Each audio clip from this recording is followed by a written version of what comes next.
All right. Welcome, everyone. Gonna give everyone some time to join in.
Gonna give people a couple more minutes and then we can kick this off.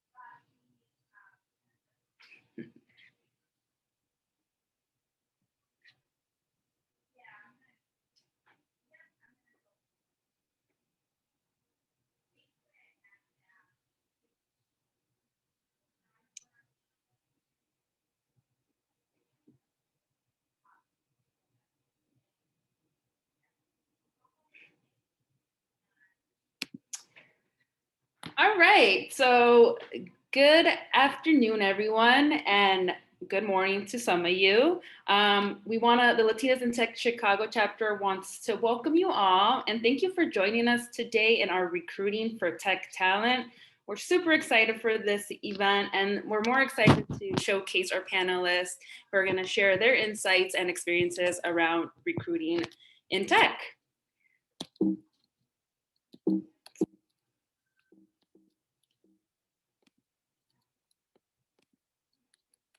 All right. So first of all, to those of you that are new, welcome to Latinas in Tech. This is the Chicago chapter, but Latinas in Tech as a whole is a nonprofit where we support, connect, and empower Latina women in tech. And some of the ways that we do that is through some of these events, professional development, recruiting, and mentorship. So since the start of Latinas in Tech, we have grown to 20 chapters with 50,000 members with 27 nationalities, and over 200 companies are part of our chapters. So some of the latest chapters that we've had, of course, we have Chicago, and some of the more newer ones is Washington, D.C., Utah, and we're also overseas now in London and Madrid and Mexico. So our chapters have evolved since the start of Latinas in Tech. And in the Chicago chapter alone, we have over 500 members on the Facebook page. And of course, so you have me today, Yvonne Gonzalez. I'm a communications and public relations professional, and I will be moderating the event today. And we have our other co-leaders, Carla Jacobson, Director of Customer Success at Journera, Andrea Minjas, a software engineer at Beyond Finance. And today I am very honored to welcome our panelists who will be sharing their tips, experiences around recruiting. And to kick it off, I want to pass it over to Jessica to give herself a quick introduction. Hello, good afternoon. My name is Jessica Cruz. I am the head of talent acquisition and employer branding for Relativity. I have been in recruiting. I'm definitely going to date myself for about 18 years now. And really excited to be on this panel. And Denise, I'll pass it to you. Thank you. Hi, my name is Denise. I work at Accenture and I lead the Salesforce recruiting for our Midwest team. I've been recruiting 8 years and 5 of those years have been specifically for Salesforce. And I'm really excited to be here today. Thanks. Thank you. And then I'll pass it over to Liz. Hi, everybody. I'm Liz Kahn. I'm here with Amount, which is a financial technology company in Chicago. I lead our engineering recruitment here at Amount, so specifically from software developers.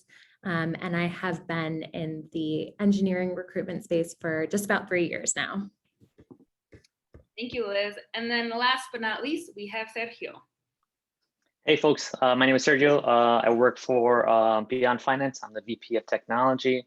Been in a hiring position for the last 9 years and spent the majority of my career in fintech here in Chicago. Cut my teeth at Innova, moved on to One Main Financial and currently at Beyond Finance. Thank you, Sergio. And before we kick it off to the questions today, we will have time for a Q&A portion with our panelists. So please make sure to submit any questions you have in that Q&A button. And then we'll also have a couple announcements from some of our panelists about some open roles that they have in their company. So we'll make sure we have time for that and make sure you stick around for that as well. All right. Okay, so we have seen, obviously the pandemic has affected the way we work, the job opportunities, and we can only imagine that it has changed the way recruiting has been happening since the pandemic, has started. And to kick off with our first question, I'm gonna pass it over to Jessica with our first question. So given the pandemic and its impact on the job market, what is your view of the current state of the tech talent pool, and how has that impacted your recruiting efforts? Yeah, so it's definitely had a big impact on how we recruit. Basically, right now it is a job seekers market. It is very competitive for talent, especially tech talent, because there's just so many factors. One of them being location now isn't a factor, and so people are able to go after opportunities that maybe they weren't able to. Diversity is, of course, really important right now to everyone as well, and that even further decreases the pool of talent to go after. So it's definitely very, very competitive, and candidates are able to be choosy. And so as employers, we have to try to figure out how to stand out. Wow, yeah, and I think one of the biggest things that I've seen, as I've done like research on LinkedIn, is a lot of companies have gone remote, and obviously that has changed for many companies where a lot of us are working remote, and so now you're seeing more opportunities from different parts of the country become more remote now. Yeah, absolutely. We're all remote, and there's probably very few positions that we'll make like in the office. So. Great, thank you, Jessica. And what another aspect, especially as we continue to see technology evolve and constantly see new companies evolve in the tech space, my next question is for you, Liz. As the technology industry keeps growing, what technical roles are currently in high demand? Yeah, I can speak specifically to the engineering side of things. There's always going to be a demand for back-end, front-end, full-stack software developers. I think as companies are taking a digital-first approach, those positions are always going to be increasing. I think another kind of side of engineering recruitment and technology recruitment that's really taking off is cybersecurity. because again, with this approach to kind of a digital first environment, it's important as ever to make sure that everything is really secure and safe. So I've seen an increase in cybersecurity roles, as well as cloud computing roles and mobile developer roles. So on the engineering side, I think across the board, we're seeing a really big uptick in new positions coming out and expanding some of our very kind of specific engineering positions. But what kind of goes along with that, as we expand engineering teams, there are so many teams that work kind of tangentially with engineering. So you're going to see an increase in Scrum Masters. You're going to see an increase in product managers, really across the board.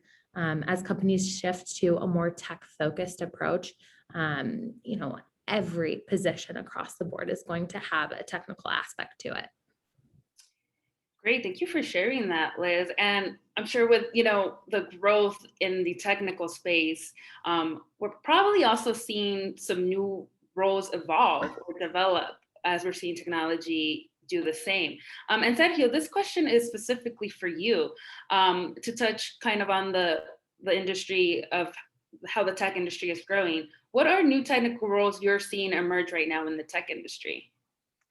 Yeah, I'll say from my perspective, I'm still hiring for the same roles. What I'll say is that the roles, they're changing, right? So I think the tech bleeds into more roles. Like, you'll have product managers that are more technical than you might have had beforehand. You'll have maybe strategy and operations folks that are also, having to understand how the, tech works, because really a lot of companies now, they might have been, like a loan company or what have you. Now they're pretty much all technology companies that use technology to do finance, to do loans. Well, we're in the debt settlement business. So for us, we use technology to do debt settlement. So I think it's that blending of technology and it bleeding everywhere. But I also think it's for the engineers themselves, it's also going in the reverse way and having to have a better understanding of how products work, right?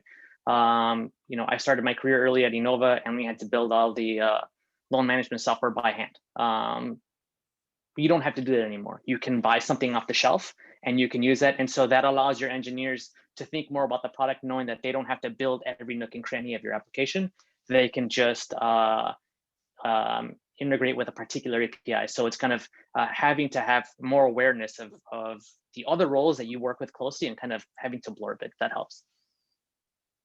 Wow, that's a great response, Sergio. It's as we think as technology, how it evolves, there's also been a foundation that has been built, right? And especially in the technical space, and how that's being developed now.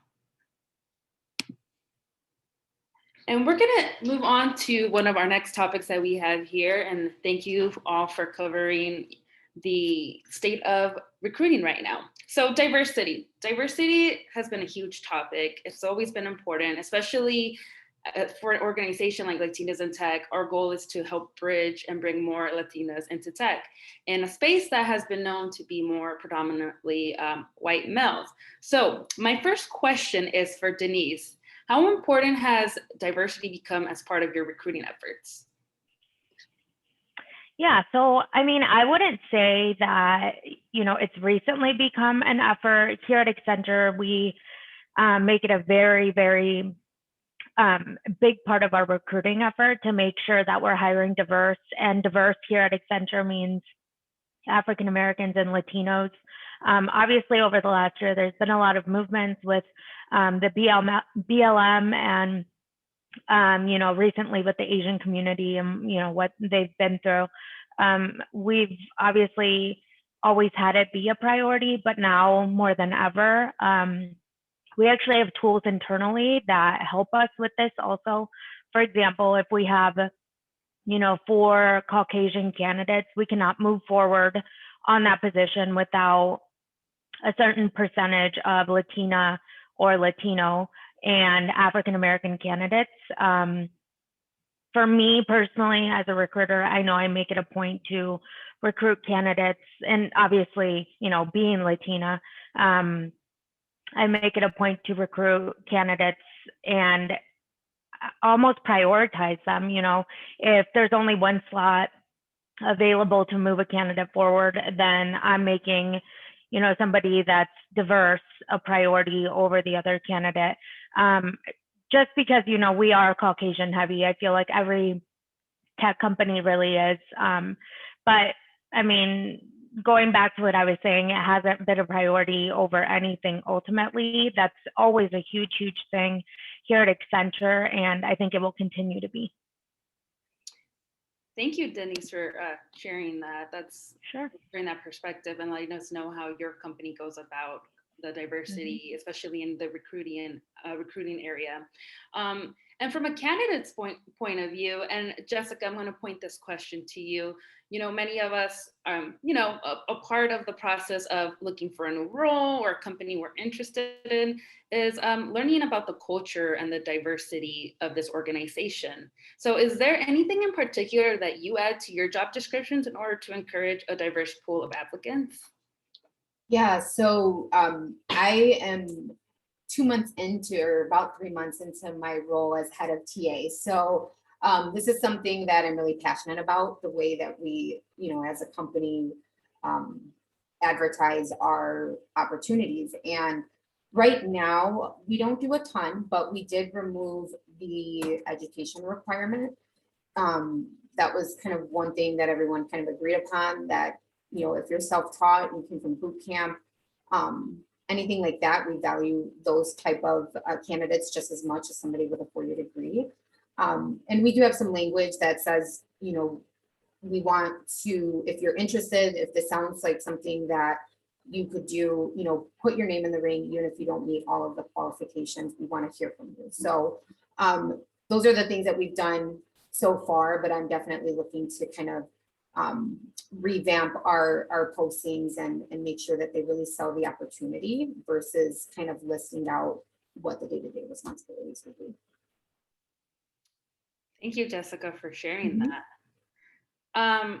And speaking of candidate preparation, obviously research is a big part from a candidate's perspective.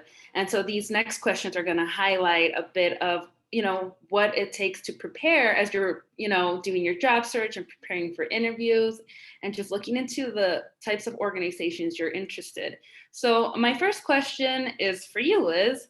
As potential candidates gauge interest from recruiters for a technical role, let's say, what are 2 to 3 ways they can best prepare for the interview phase? Yeah, absolutely. I love this question because I think it is very small things that candidates can do to prepare and really kind of go a long way. And to your point, research is so important. It sets you off on a great foot if you understand a little bit about the company. If you don't understand everything, ask a question. It shows that you're interested. It shows that you've taken time and attention and you're diligent in what you set out to do. So it's already starting off on a good foot if you do your research. And then understand the role that you're applying to. Read through the job description and take that as an opportunity to draw parallels from your current experience or your current position. So you want to be able to kind of talk through your resume if you're speaking with a recruiter or a hiring manager. You want to be able to talk to your previous experience and demonstrate how that's going to make you really a great candidate for the position. So make sure you understand the role that you're applying for and how it relates to your experience. And then for technical specific roles, I think it's so important to really be present. So often, I'll pick on developers, you can be distracted. And if you're taking a technical assessment during the workday, turn off your email, turn off your Slack, really be present and show that you are putting the time, effort, dedication to the process. Because again, I really think the commitment to the interview process demonstrates, that you're a fantastic candidate for the role and would be a good addition to the company. I love that, Liz. I think research is so important to, when you're looking at any role or any company, is to make sure you understand the role. And if you see if you're a fit for, this organization that you're looking into, I think research is, I would say, is one of my favorite parts, because you get to learn more about the company, and you get to point out, as you prepare for the interview process, some of the things, your strengths, and what you can bring to this potential role. Yeah, to that point, underrepresented groups, there are so many studies that demonstrate this data, that underrepresented groups oftentimes don't stick up and advocate for themselves quite as much as others. So it's really important to be your biggest advocate. It'll really take you far in the interview process.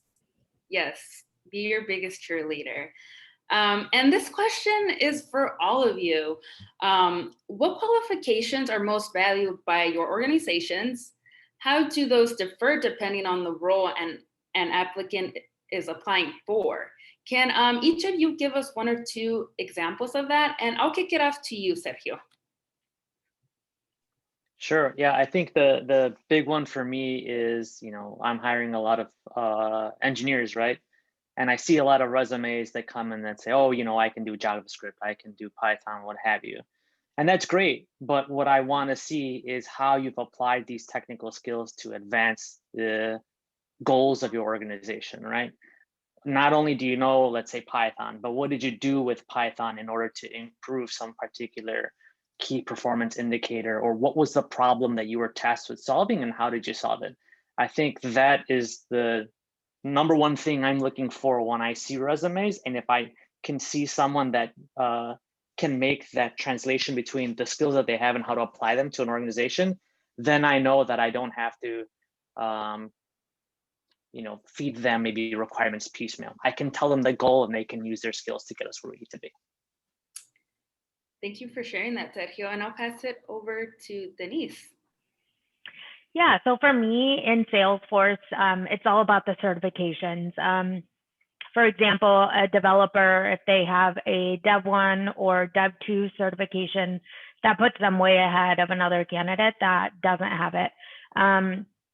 Also, it doesn't just matter with the certifications. There's also Trailhead, where you can go on and get, they're called badges, and that doesn't get you certifications per se, but it just shows our hiring managers that you're continuing to learn, even though it's not going to necessarily get you a certification. You're always going on there learning the best releases or the newest releases that Salesforce is releasing. And that really, really sets the candidates aside when it comes to our interviewers. I love that. So far we have the continuation of learning, and then what you can do with the tools and experience you have and what you have brought to life. And then I'll pass it over to Jessica. Yeah, so you can tell I'm not the technical recruiter, because I said communication is definitely a big thing that we look for. Are you concise? Are you clear? Are you honest? Do you listen? Take feedback? And then I would say drive. We like to see candidates that have maybe created projects for themselves or worked on passion projects in order to get familiar in some of their technical areas. So that's always, I think, something that our managers place a lot of value on. Are you creative with what you have? I love that. And just getting the opportunity to share something else that you're passionate about that stems from what you're doing, or just another side passion project that's not so technical that you can share as well. And then Liz. Yes, very similar to Sergio. I think what Amount really values, because at the end of the day, we are a startup. We really value candidates and employees who have a growth mindset. So we're always looking for individuals to find out new ways to really push the needle forward and help us grow and develop as an organization. So finding ways to improve processes or shake things up, or at least voice your opinion and your thought. That's what's made us really be able to develop into the company that we are today. So I think what's really important on kind of a soft skill level is candidates who possess this growth mindset, this almost insatiability, or this constant kind of need for just growing, developing, and becoming a better version of yourself, your team, the organization as a whole. Great, thank you, Liz. I love that you touched on the soft skills topic, especially, I can't, in technical roles, you're still, communicating, you're still presenting or doing similar things where those soft skills really do come in hand. And obviously we know that entry level versus, senior level positions differ as far as, when you're applying and how you're doing an interview process and what you're showcasing to the employer when you're interviewing or applying for these roles. So Sergio, my question to you is, at a high level, what might differentiate one applicant from another given similar qualifications? How does this differ given the candidate's level of experience? Gotcha. And this might be a crappy answer, but it depends. It totally depends, right? I think it depends on the team, right? So you might have some, two candidates that have the same experience, but you're looking for someone that's going to complement the current team that you have. Maybe you have a need for someone that is very strong in mentoring that can help, your early career engineers to kind of get better at what they do. Or maybe you need someone that has strong experience in maybe adjusting your processes so you can move faster and more efficiently. That could be another thing. So sure, they might have like maybe the same years of experience, but it's really kind of like what type of experience do they have in those years, and what are you looking for maybe that last one or two roles you're looking to fill. It's going to differ based on what you're looking for. And I think that's why it's important to kind of be thoughtful about what it is specifically you're looking for. Like when you're having these interviews, it's good to have a checklist. Like I'm looking to see these particular signals, 1, 2, 3, 4. And as you're talking with these candidates, just check them off, so that you can then see, maybe you can compare like these two checklists to see, I got these signals from this candidate, but maybe not from this one, even though they have similar experiences set, what they bring to the table to you could be very different. Right. And I always think of, and this can be maybe a question from the audience, is, one of the things that come to mind when you're looking for a new job is, let's say you have 4 to 5 years of experience, can you still apply for that 7-year experience role that you feel like you qualify for? Like you have all the experience, but let's say on the LinkedIn post, it says 7+ years. Yeah, I don't mind, start kicking this off too. I think that's totally important, right? And that's one of the reasons why I actually don't like putting years of experience on job descriptions. Experience is different everywhere, right? Experience at a large organization might give you some skill set, but if you're at a startup, you might have to wear more hats. I'll say for my, my early career experience was at a startup, and I feel like my first 2 years was really more like 4 because I worked a lot, So yeah, I think like you should totally apply for those roles. And I think that's another way that you can kind of get that more diverse applicant pool is if you remove these restrictions from your job descriptions. Got it.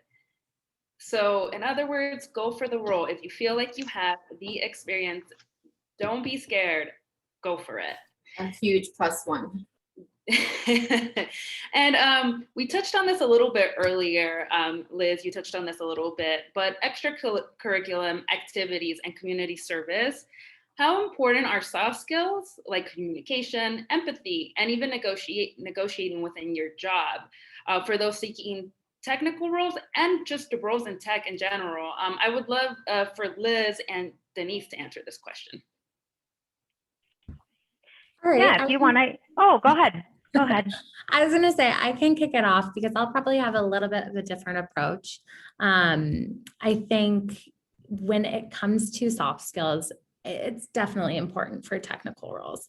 Now, of course, technical roles, it is a pretty broad umbrella. So it covers a variety of positions, not only software engineering, so full stack, front end, back end software engineering, but also technical roles like project managers and scrum masters. So there is going to be a little bit of a spectrum. I think, of course, when it comes to some of the very technical and individual contributor type roles, that's where soft skills may take a bit of a back seat to, the technical scalpel-like precision that you need to see. But I think the number one way to continue to grow and develop your career, it really does rely on your soft skills. So your ability to communicate, to work with a team, to be empathetic, to be solutions oriented. I think those are soft skills that really kind of push candidates ahead. So any way that you can demonstrate that, whether it's, leaning on examples that you can put on your resume and positive collaboration with the team. Soft skills, definitely important no matter what the role. Of course, again, there is going to be varying degrees depending on how technical the position is, but I think it's the number one way to ensure that you are continuing to grow and develop and really move your way up in your career. Yeah, I think what Liz said was really great. Looking back on my recruiting career, when I was working at smaller companies, the soft skills definitely went further, I would say, just because they were roles that were more flexible when it came to, what you learned. They have to get creative to be able to bring on board talent. But here at Accenture, unfortunately, we stick pretty hard to our requirements when it comes to years of experience. That's because we have, thousands and thousands of applicants, but that's because of our brand, right? So I think it's really important to do research on the company that you're applying to and to understand what the company does. It's actually kind of unbelievable how many candidates apply to Accenture and think that it's just an end client. They don't understand consulting. They don't understand that, they're going to be assigned to a certain client and then a few years down the road, a different one.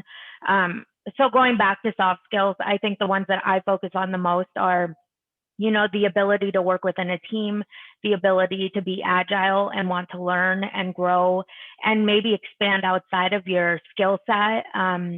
Wanting to learn the new emerging technologies. I know Salesforce is acquiring so many different companies and now it's like niche within niche skill sets. Being open to learning those skill sets and being open to getting certified in those skill sets is huge here. Great, thank you, Liz and Denise, for answering that question. And I love how you both provided different perspectives of those soft skills. And when it comes to the interviewing process, when you interview these candidates, do you look for the candidate to share their experience for soft skills? And just from hearing you all speak a little bit of what you look for in these roles, and Jessica, I want to direct this question to you on your perspective on this question. Yeah, so the question is like, how do we rate soft skills in an interview process? Yeah, and how do you go about asking that question to a person applying for the role when they're in the interview process? Yeah, so we have a section of our interviews that is dedicated to our core values. So they're behavioral-based questions that relate to our core values, such as being a good communicator, collaborating, holding yourself accountable, things like that. So a lot of the soft skills come out in those in that interview session, because we're asking about a time where you had to communicate to someone with a different style than you, or something to that extent. So we look for it in that interview, as well as just like overall, even with technical interviews, does the candidate, are they able to have a conversation with you? Are they able to stop and listen? Do they ask questions? Does it seem like they could collaborate with you, or are they defensive? Are they honest about their skill set, or kind of overselling? Things like that are also pretty telling and come out in a lot of different conversations. Great, thank you for sharing that, Jessica. Mm-hmm. And Sergio, this question is geared towards you. What type of technical and soft skills do you look for in more senior level candidates? Yeah, I think a lot of that is being able to receive and also give good feedback, right? So that could be in reviewing someone's code, right, that they had built for a feature. In a lot of cases with managers, that's the ability to coach someone through not meeting expectations that they need to, right? And so a lot of times in interviews, I like to do, tell me about a time when, like, don't necessarily want to talk about it in the abstract of what they think. I want to hear about a specific instance when maybe they had one of their direct reports that maybe wasn't operating at the level that they needed to, and how did they coach that person to get there, right? It's a different story to say like, well, this is what I value versus this is what I did. That makes sense. I love that, Sergio. And we are towards our end of our couple questions, and then we'll open it up for Q&A. So if you haven't yet had the chance to put a question in the Q&A section, please do now. And for these last questions, I would love for all of you to provide some input, because I feel like it may vary by company, right? By organization. So why don't we kick it off with Liz for the first question. What are some resources you would recommend for people that are trying to career switch into more technical roles? Any specific degrees or certifications they should take, or any boot camps? Yeah, so we love boot camps here at Amount. We find that it's a great way to really pivot into a technical and engineering specific role. So there are several in Chicago. We partner with Actualize, and we've been really impressed with the caliber of candidates that they're able to move forward to Amount. I think what's really important, though, to pair with any degrees or certifications or boot camps is really you're focusing on networking and building out your portfolio as well. We are seeing, especially in the tech space, that it is becoming a bit oversaturated with candidates coming from boot camps and new grads, and they've got great relevant experience. However, there's just so many individuals to kind of sift through. And so, definitely focus on ways to differentiate yourself from other candidates. Build out your GitHub. We always look at GitHubs. Show, give us a demonstration of your technical chops. Definitely network. I think that's such a great way to learn more about an organization and really kind of build relationships and connections.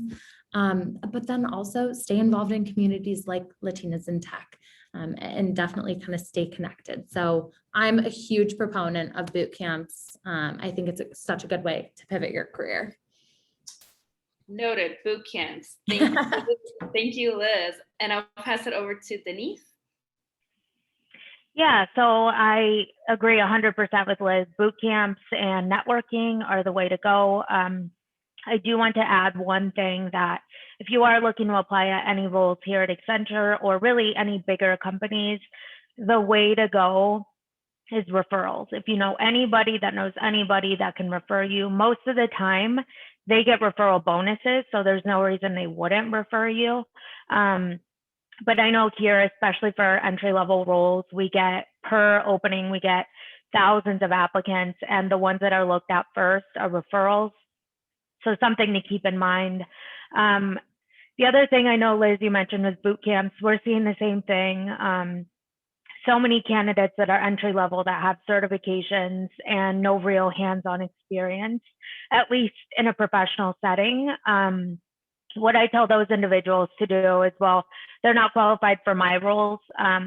What you can do to set yourself apart is do some volunteer work. There's a lot of non-for-profits looking for candidates to do some dev work a few hours a week. Putting that on your resume to set yourself aside, I think that's really helpful. And back to the networking, I mean, if you know people and they're looking for somebody junior, it's something to add on to your resume. Thank you, Denise. And again, networking, and that is so important, especially I'm going to, plug in Latinas in Tech as an example, but there's other organizations like Tequeria where you can network with other people from different organizations and connect with them. And they're, for example, in Latinas in Tech, individuals are always posting job opportunities. So don't be shy and make that connection.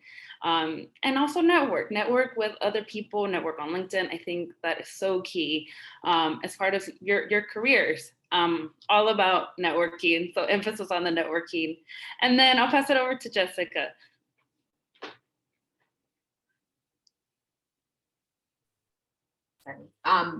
I would agree with a lot of what everybody else said.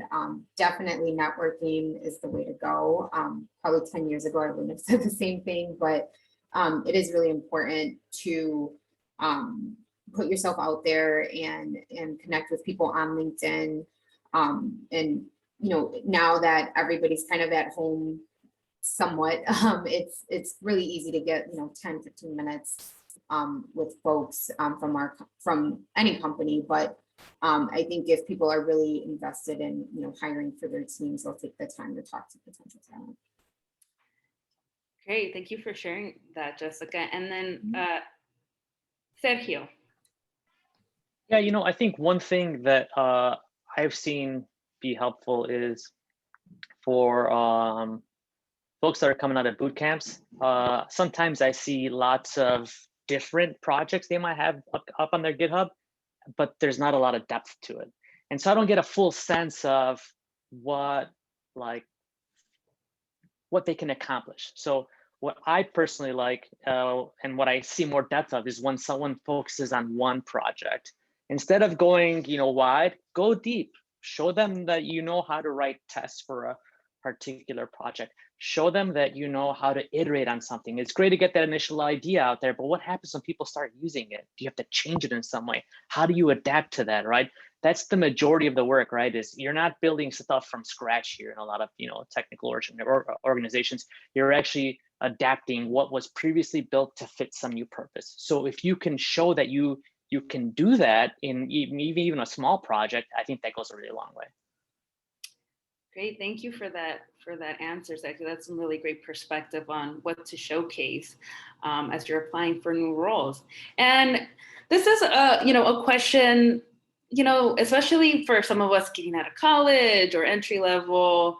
We always think of is there in any position at that, is there a specific time in the season, like the beginning of the year, for example, or use the new year, companies, are looking for more employees, or is there a budget quarter where it's the best time to apply? And does it differ from different companies? And Liz, I'll kick it off to you. Yeah, I think in this semi-post-pandemic world, it is a little bit different. I think kind of pre-pandemic, we saw a lot more trends, but there are definitely some recruiting seasons that kind of stick out. At the end of Q4, we see teams really wanting to use up all of their hiring budget. So end of Q4, you'll see some, especially I would say like November, you'll see some increased recruitment. The end of Q1 often brings senior talent specifically leaving organizations. And so that kicks off, as they receive their year-end bonuses, usually paid out at the end of Q1. So that kicks off a really kind of tense recruiting time in Q2 for more of the senior roles. And then, naturally we'll see at kind of the June mark, a lot of companies bringing on fresh grads or entry-level positions. Now that's kind of the general timeline you'll see, but again, this kind of post-pandemic world, there is no perfect science to it anymore, in my opinion. Great, thank you for sharing that perspective. Well, that's important to keep in mind. As you mentioned, this post-pandemic, we're seeing a lot of changes in how organizations are going about, their organization as a whole and the hiring process. And I'll kick it off to Jessica.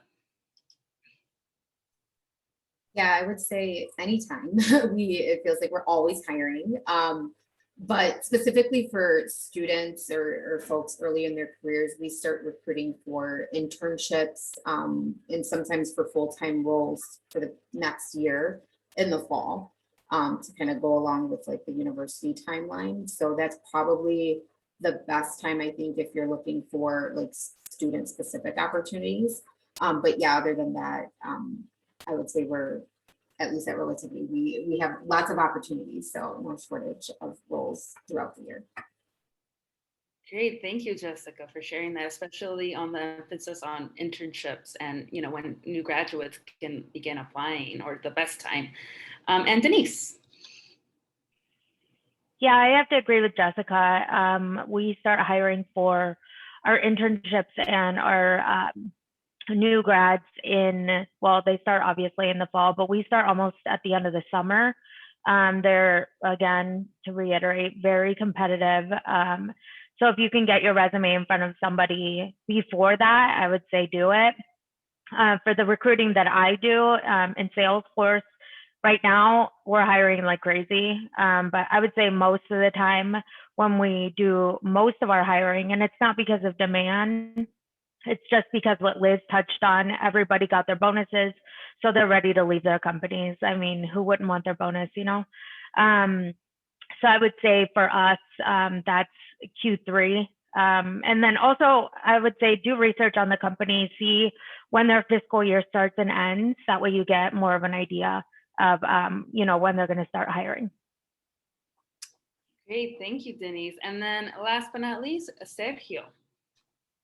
Yeah, I'd just like to echo what everyone said. March, April, May, usually when those bonuses hit, folks are looking for something new. So roles open up.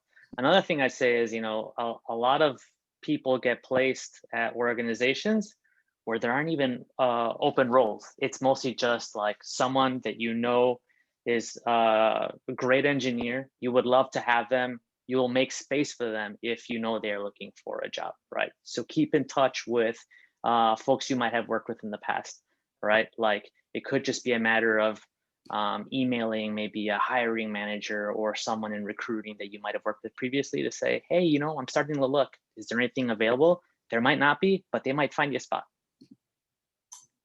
Thank you all. I really appreciate all those great answers. And it just goes to show, that there are some patterns to where the hiring process is, but it also is different based on companies and what they're looking for. All right, so now we're gonna pass it over to the audience for some questions. And I have some pulled up right here next to me. So I'm gonna kick it off with this first question from Luisa. What are some of the challenges with attracting diverse candidates to specific roles, and what can candidates do to ensure they increase their chances of getting the job? And I'll open it up to any of you to chime in to some of these questions from our audience. I think for us, in terms of challenges with attracting diverse talent, is that we're known, I think, locally in Chicago to some degree, but we're not known, countrywide, globally, because we're not a consumer product. So that is definitely a challenge. I've heard time and again that a lot of diverse candidates kind of gravitate more towards well-known names.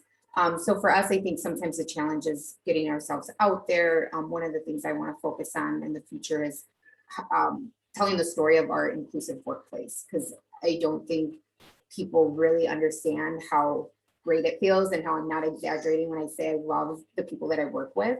And so I think companies need to start to do things like that to really set themselves apart, because a diverse candidate really can go anywhere if they have the skills. And so you really have to think differently. And just in terms of, increasing their chances of getting a job, I, again, would stress, networking and joining virtual events in person when it's safe, and getting yourself out there. Yeah, for me to chime in here too, I think, call me old school, but I love a great cover letter, right? Sometimes it's hard to pitch, the information you want on your resume, right? Are you from an underrepresented group? Do you have maybe perspectives on certain ways of working that other folks don't? A cover letter is a great place to highlight that. So if you can, I think the cover letter goes great lengths to like helping you land that job.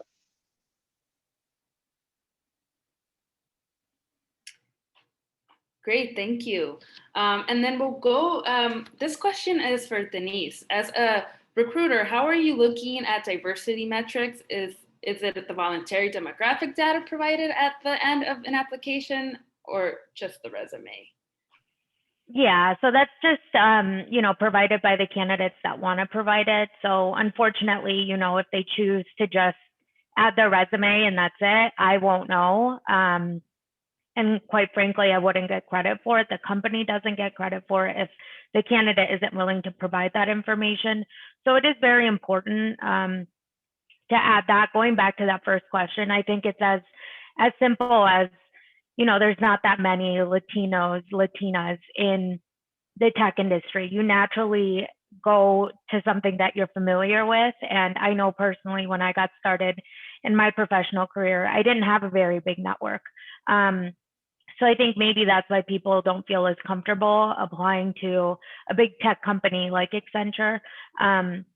But we are doing more and more things. And I'm actually a part of a group internally where we come together with ideas monthly on how to improve these metrics.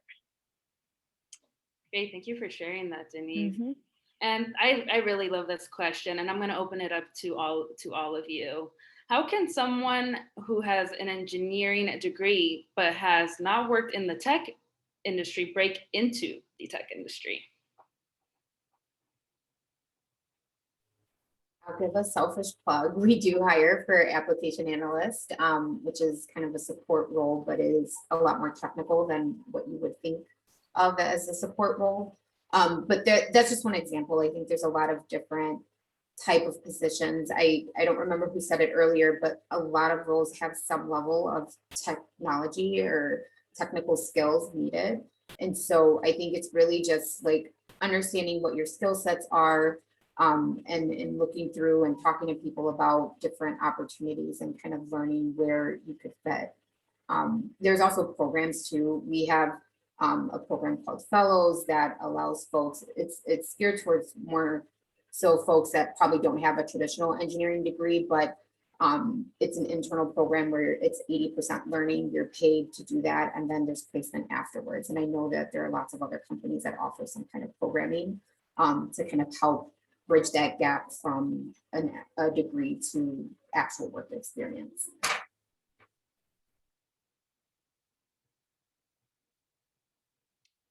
Thank you, Jessica, for answering that question. And then this one's another great question from Laura. How has the pandemic affected the hiring process for people who need sponsorships? For example, people with an F1 or H4 visa?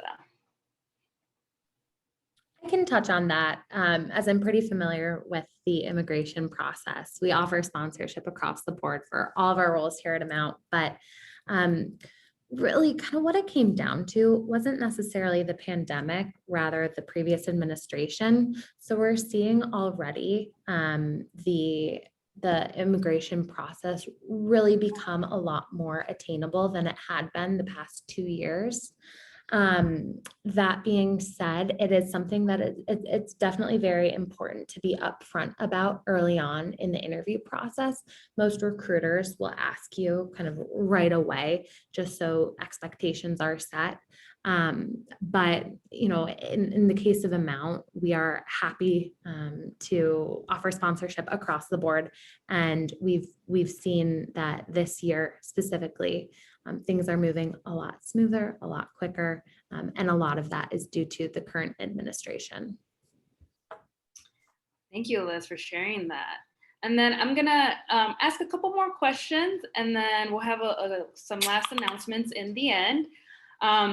What advice would you give to someone wanting to move up to a mid-level role in their career or move into tech? Is it possible?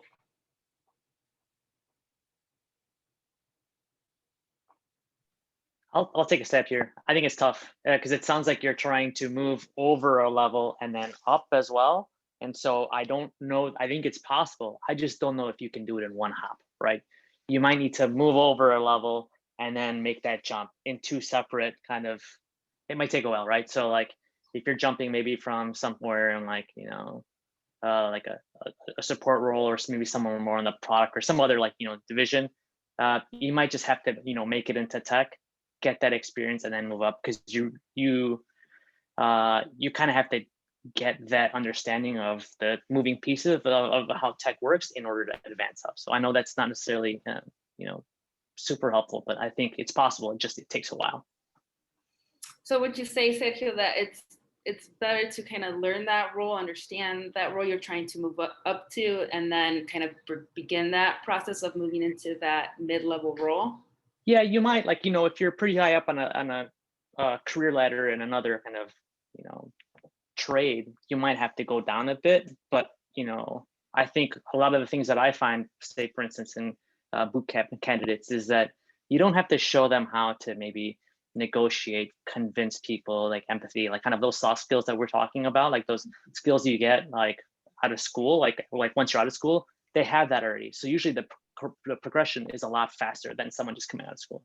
So I think you do have to make that move, and you might not make it like, you know, straight way across, but I think you'll make it faster to the next level than you're thinking maybe.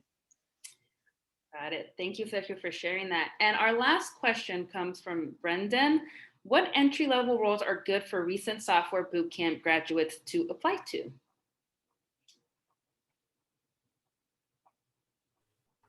Our application analyst role. I think for us, our summer analyst positions would be ideal for somebody that just graduated and isn't necessarily certain of what technology they want to go into, because how it works is you get 3 weeks with one technology, 3 with another, 3 with another until summer ends. So you get a little flavor of everyone. And at the end, the manager that you're partnered up with suggests you for one. And as long as you both are on the same page, typically that's the route you take. Got it. Thank you, Denise, for sharing that. And we're going to close this off by our panelists were very kind to offer some resources as some of their companies are hiring. So I want to open the floor to them to speak more. We'll start off with Beyond Finance. Sure. Yeah, we have a lot of growth on our side. So if you're interested, you can shoot me an email, or you can just apply on our career site. We have roles open for product management, DevOps, full stack engineers doing JavaScript. We have some Ruby rules available as well, and then some QA engineering roles. Thank you, Sergio. And would it be okay for folks to reach out to you on LinkedIn as well? Yeah, most definitely. By all means. Yeah, and even if you don't necessarily want to apply and just want more information and want to hear a little bit more about the roles, I'm more than happy to do that too. And then for amount. Yes, similarly, we are growing across the board. All of our technical teams, our engineering is going through a massive growth phase right now. So definitely take a look at our careers page. An easy link to it is amount.com/careers. We also have a really built-in Chicago page that speaks to our culture and our work environment here. And there are a few interesting articles. So I'd absolutely advise you to look at those resources as well, but please do not hesitate to reach out to me. You can find me on LinkedIn. Otherwise, my email is liz.con@amount, and I would be absolutely happy to answer any other remaining questions, or just connect and network. As I know everybody's been saying, it's the best way to get a job. So absolutely feel free to reach out and network with me as well. Thank you, Liz. And I'll open it up to Jessica and Denise if there's anything, any shout outs or how the audience can reach out to you. Yeah, I'll go first. Oh, sorry. No, go ahead. I was just going to say, feel free to connect with me on LinkedIn. My positions are pretty centered around Salesforce, of course, and even more so around the Midwest. But we have all sorts of tech openings that my colleagues are working on. And if I don't know anything about that position, I'd be happy to try and connect you with the recruiter that's working on it. Yeah, and you can, I'm also happy to connect with anybody on LinkedIn, or you can email me, jessica.cruz@relativity. We're also hiring lots of product management roles, engineers. We have some data science position, data engineering. I'm always happy to talk to recruiters or wannabe recruiters. So feel free to stay in touch. Great. Thank you, Jessica. And I want to thank our panelists. I want to give them a big shout out for participating today in our event, and to our audience members for joining us. I hope you were able to take some valuable insights from this event today. And if you're not on our Facebook page, Instagram, Twitter, please follow us. And again, I encourage all of you, if you're not on our Slack channel or a member, please join us. Again, it's a great place to connect with others, find job opportunities, and just network with others in the industry. So thank you again. And this is the end of our event. And again, huge shout out to our panelists and to the Latinas in Tech Chicago chapter. Have a great rest of your day, everyone.